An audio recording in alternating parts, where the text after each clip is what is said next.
Eselon 2, 3, dan 4 yang sempat hadir pada kesempatan ini, Ibu Rektor UMB dan Pak Gito juga selaku Rektor yang saya hormati, tokoh masyarakat yang juga sempat hadir yang saya hormati. Baik, saya akan memberikan penjelasan tentang seperti apa Kota Bau-Bau meniti kemajuan dalam perencanaan partisipatif yang disampaikan tadi, terutama pola-pola yang coba dibangun dalam setiap muslimbang di setiap tingkatan. Saya ingin merefresh kembali ingatan kita bahwa Kota Bau-Bau ini sejak dibentuk tahun 2001 itu ada satu program. Jadi Kota Bau-Bau dibentuk 2001 itu bulan Juni. Nah, pada tahun 2002 ada satu program Pak dari UNDP namanya City Development Strategy. Itu masuk di Kota Bau-Bau dan sekira leadnya ini di Bappenas. Itu mencerdaskan kita, melatih kita dalam perencanaan pembangunan. Saat itu Kota Bau-Bau difasilitasi dalam penyusunan visi misi dan perencanaan pembangunan jangka panjang 20 tahun. Alhamdulillah, kemudian dokumen itu menjadi dokumen pedoman pertama jangka panjang yang ditetapkan kemudian 2001 sampai 2025. Jadi hari ini itu masih berlaku, disesuaikan dengan rencana pembangunan jangka panjang nasional, sehingga dia ditetapkan pada tahun 2001 sampai dengan 2025. Jadi kira-kira tahun depan baru mungkin ada diskusi untuk penyusunan RPJP tahap 2 ya, seperti itu.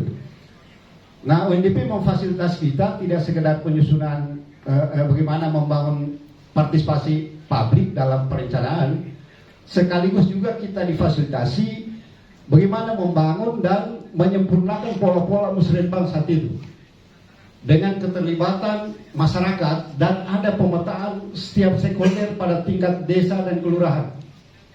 Kemudian ada pemetaan stakeholder pada tingkat kecamatan dan kota. Nah, ini saya kira Kota Bau-Bau sudah dijalankan sejak tahun 2002 hingga Musrembang kemarin.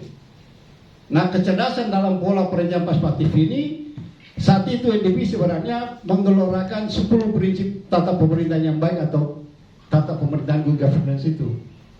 Nah, itu kita boomingkan di Kota Bau-Bau dan menjadi modal dalam setiap perencanaan, Pak, sampai dengan Musrembang kemarin.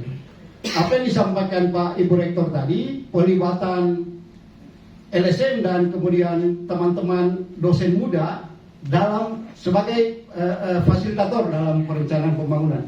Terutama mereka akan memfasilitasi masyarakat pada muslimbang kelurahan dan kecamatan hingga tingkat kota. Saya kira itu sampai hari ini masih seperti pola yang kita kerjakan, dan mudah-mudahan ke depannya itu akan semakin, pola itu akan semakin kita kulturkan sehingga menjadi kebiasaan dalam perencanaan dan muslimbang pembangunan kota.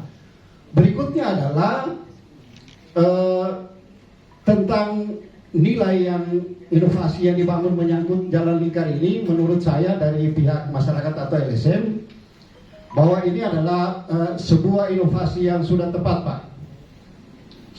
Sudah saatnya memang, karena Bau-Bau ini sejak dibentuk atau sejak masa kesultanan kerajaan itu aktivitas masyarakatnya cuma melingkar di kurang lebih diameter atau 3 km. Jadi kita start dari Pelabuhan Murhum, kemudian Keraton, Palagi Mata, itu aja hutan-hutannya. Sementara pertumbuhan penduduk tambah dengan masyarakat dari daerah-daerah hinterland itu semua beraktivitas untuk mencari perekonomian di Kota Bau-Bau. Sehingga penting sekali untuk mempersiapkan daerah-daerah pertumbuhan baru, seperti juga yang disampaikan Ibu Rektor tadi. Ada beberapa kampus di Kota Bau-Bau ini, Pak, pas di pusat kota nih. Sudah beberapa gudang juga di pusat kota, sehingga saya kira ketika ada jalan lingkar itu akan bergeser pertumbuhan bangunan dan kampus di daerah-daerah itu. Karena saya melihat beberapa kampus di Kota Bau-Bau memang tidak ada ruang parkir, selalu memakai badan jalan parkir. Apalagi UMB ini, Bu, itu ratusan kendaraan mahasiswa, bahkan ribuan kendaraan mahasiswa ada di bahu jalan. Sehingga memang sangat layak sekali ketika UMB tadi sangat bersyukur untuk bergeser di daerah-daerah jalan lingkar. Saya kira sementara itu Pak dari kacamata LSM, yang pasti sampai dengan Musrenban kemarin, teman-teman LSM dan perguruan tinggi terlibat dalam setiap tahapan perencanaan, baik di kelurahan maupun kecamatan, tambah dengan di kota. Saya kira sementara itu Pak. Assalamualaikum warahmatullahi wabarakatuh. Terima kasih.